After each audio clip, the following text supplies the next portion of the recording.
మనం రామగుండం నియోజకవర్గంలో ఉన్నాం. ప్రస్తుతం మనతో పాటుగా రామగుండం నియోజకవర్గ బీజేపీ పార్టీ నాయకులు ఉన్నారు. ఒకసారి వారితో మాట్లాడదాం.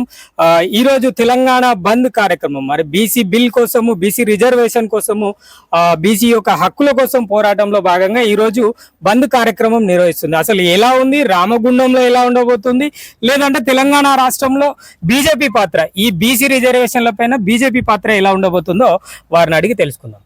మేడం నమస్తే. నమస్తే. చెప్పండి మేడం, ఎట్లా ఉందో అసలు బీసీ రిజర్వేషన్ లో కాంగ్రెస్ పార్టీ చేసిన వైఫల్యమా, లేదంటే ఇంకా ఇతరత్ర నాయకుల గత పాలకుల వైఫల్యమా ఇది? అయితే వాళ్ళు చెప్పిన మాటలనే మేము చెప్తున్నాము. గతంలో రాహుల్ గాంధీ చాలా సందర్భాల్లో ఎవరెంత ఉంటే వారికి అంతా అన్నారు. తర్వాత రేవంత్ రెడ్డి ఏమో కామారెడ్డిలో బీసీ డిక్లరేషన్ 42% రిజర్వేషన్ ఇస్తాము, దాంతో ఎన్నికలకు వస్తాం మళ్ళా అని చెప్పి వారు డిక్లరేషన్ చేసిండ్రు. అయితే ఈ రెండు విషయాల మీదనే మేము అడుగుతూ ఉన్నాము, రాష్ట్ర ప్రభుత్వాన్ని డిమాండ్ చేస్తూ ఉన్నాము. ఖచ్చితంగా మీరు 42% రిజర్వేషన్ బీసీలకు కల్పిస్తూ ఎన్నికలకు రండి, లేకపోతే మాత్రం మీకు ఎదురు దెబ్బ తగలదు, బీసీల చేతిలో మీకు ఓటమి తప్పదనేటువంటిది ఒకటి డిమాండ్. తర్వాత ఈరోజు బీసీ జేఏసీ ఆధ్వర్యంలో ఈరోజు తెలంగాణ వ్యాప్తంగా ఈ రిజర్వేషన్ పైన మా ఇబ్బందులు, అంటే బీసీ సమాజం ఏ రకంగా ఎదుర్కొంటూ ఉన్నది, ఏ రకంగా ఈరోజు భవిష్యత్తు లోపల అంటే రిజర్వేషన్స్ లేక బీసీలు రాజ్యాధికారం దిశగా ఎందుకు ముందుకు పోలేకపోతా ఉన్నారు అనే దాని మీద బీసీ జేఏసీ పిలుపునిచ్చింది. తెలంగాణ రాష్ట్ర వ్యాప్తంగా ఈరోజు బంద్ను ప్రకటించడం జరిగింది. ఇందులో పూర్తిగా భారతీయ జనతా పార్టీ మద్దతునిస్తూ మా రాష్ట్ర అధ్యక్షులు రామచంద్రరావు గారు స్టేట్మెంట్ ఇచ్చిండ్రు.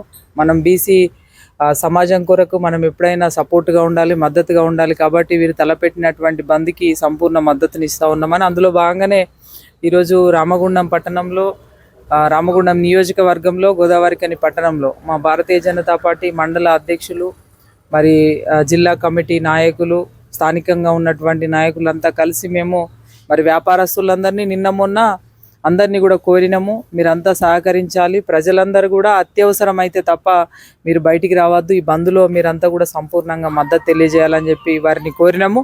కోరుతూ ఈరోజు కూడా అందరినీ కూడా కలిసేటువంటి ప్రయత్నంలో భాగంగా లక్ష్మీనగర్, కళ్యాణ్ నగర్ ఇట్లా వ్యాపారస్తులందరినీ కూడా కలుస్తున్నప్పుడు వారు ఒకటే చెప్పిండ్రు, తెలంగాణ వ్యాప్తంగా ఈరోజు బీసీ జేఏసీ బంద్ పిలిపించింది, కాబట్టి మేము వ్యాపారస్తులుగా మా సంపూర్ణ మద్దతు కూడా ఉంటుందని చెప్పి ప్రతి ఒక్కరు కూడా సహకరించిండ్రు.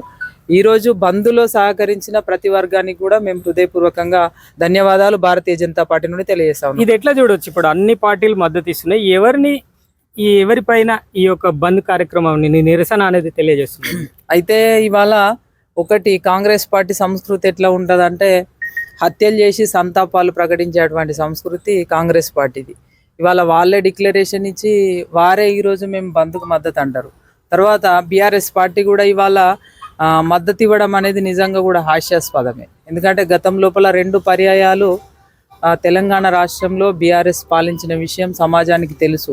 మరి అప్పుడున్న క్యాబినెట్లో ఎంతమంది బీసీలకి మంత్రులు ఇచ్చిండ్రు, ఒక్కరికి ఇచ్చి ఆ మంత్రిని కూడా ఎట్లా తొలగించాలని చెప్పి ఎన్ని స్కెచ్లు వేసిండ్రు అందరూ కూడా తెలుసు.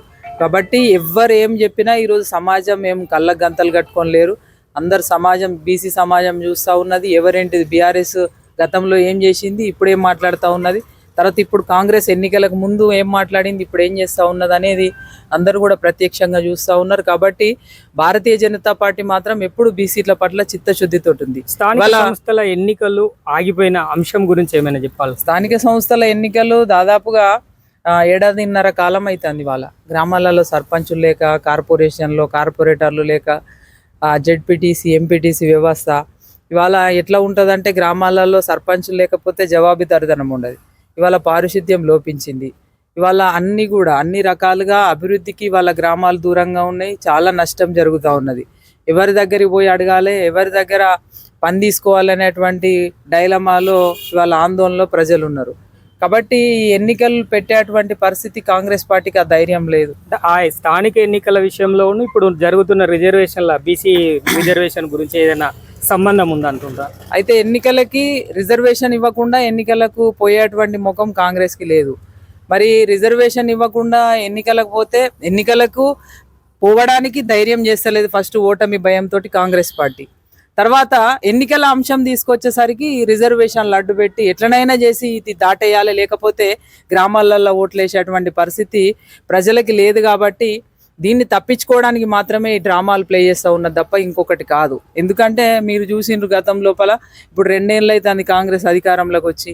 అప్పుడు అడ్డగోలు హామీలు ఇచ్చిండ్రు, 6 గ్యారెంటీలు అన్నారు, తులం బంగారం లేదు, మహిళలకి 2500 లేవు, స్కూటీలు లేవు, పెన్షన్లు ఉన్నదాన్ని డబుల్ చేస్తామన్నారు, రైతు బంధు ఊసులేదు, మొన్న జరిగినటువంటి రైతులకు ఎరువుల కొరత, ఇట్లా ప్రతి అంశంలో కూడా కాంగ్రెస్ ఫెయిల్ అయింది. వాళ్ళ అడ్డగోలు హామీలు ఇచ్చిండ్రు, ఏ ఒక్క హామీని కూడా నిలబెట్టుకోలే. కాబట్టి వాళ్ళ హామీలు ఇవ్వలేదు, అది ప్రజలలోకి పోతే ఓట్లేయరు, ఖచ్చితంగా ఓటమి పాలవుతాం.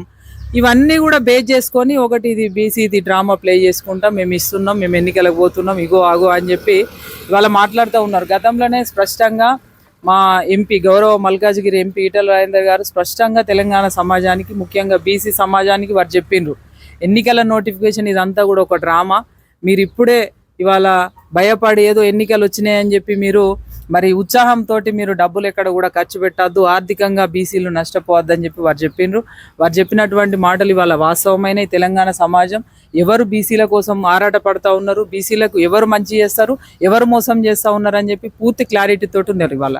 కాబట్టి ఖచ్చితంగా కాంగ్రెస్ ఏదైతే బీసీలను మోసం చేసేటువంటి కార్యక్రమం ఇంకా కూడా డ్రామాలు ప్లే చేస్తూ ఉన్నదో, వీటికి తగినటువంటి బుద్ధి స్థానిక సంస్థలలో బీసీ సమాజం, తెలంగాణ ప్రజలు చెప్తారు. ఈ రోజు బంద్తో ఎట్లా ఉండబోతుంది అంటే రాబోయే రోజుల్లో బీసీ వాళ్ళ పరిస్థితి? బీసీ ఐక్యత ఈ బంద్తోటి ఖచ్చితంగా కనిపిస్తూ ఉన్నది. ఎందుకంటే ఎక్కడికక్కడ స్వచ్ఛందంగా ఇవాళ రాజకీయ పార్టీల నాయకులు కావచ్చు, బీసీ సంఘాల ప్రతినిధులు కావచ్చు, తెలంగాణ సమాజం కావచ్చు, వ్యాపారస్తులు, వర్తక సంఘం, ఇట్లా ప్రతి ఒక్కరు కూడా స్వచ్ఛందంగా వీరు ఒక మంచి కార్యక్రమాన్ని తీసుకున్నారు. కాబట్టి బీసీలు ఎప్పటికైనా వారి ఉనికిని చాటాలంటే తప్పకుండా మనమంతా మద్దతునివ్వాలన్నటువంటి ఒక ఆలోచనతో అందరూ ముందుకు రావడం అనేది చాలా సంతోషం. ఇది తొలిమెట్టుగా మేము భావిస్తూ ఉన్నాము. ఈ బంద్ సక్సెస్ అయింది.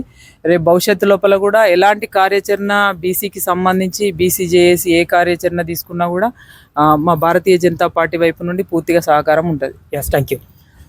మనకు చెప్తున్న సమాచారం ఎట్లుందంటే కాంగ్రెస్ పార్టీ, రాష్ట్రంలో ఉన్న కాంగ్రెస్ పార్టీనే ఈ యొక్క బీసీ రిజర్వేషన్ల పైన కావచ్చు, లేదంటే ఇతరత్ర అంశాలపైన కావచ్చు, పూర్తిగా బీసీలకు అన్యాయం చేస్తుంది అన్న అంశాలను వీరు తెర మీదకి తీసుకొస్తున్నారు. అదేవిధంగా బీసీలతో పాటుగా సామాజిక వర్గం ఏదైనా కూడా ఖచ్చితంగా బీజేపీ పార్టీ మద్దతుగా నిలుస్తుందని మనకు వారు చెప్తున్న సమాచారం. కెమెరా పర్సన్ సదానందంతో రామశోక్, నిరుద్యోగి న్యూస్, రామగుండం.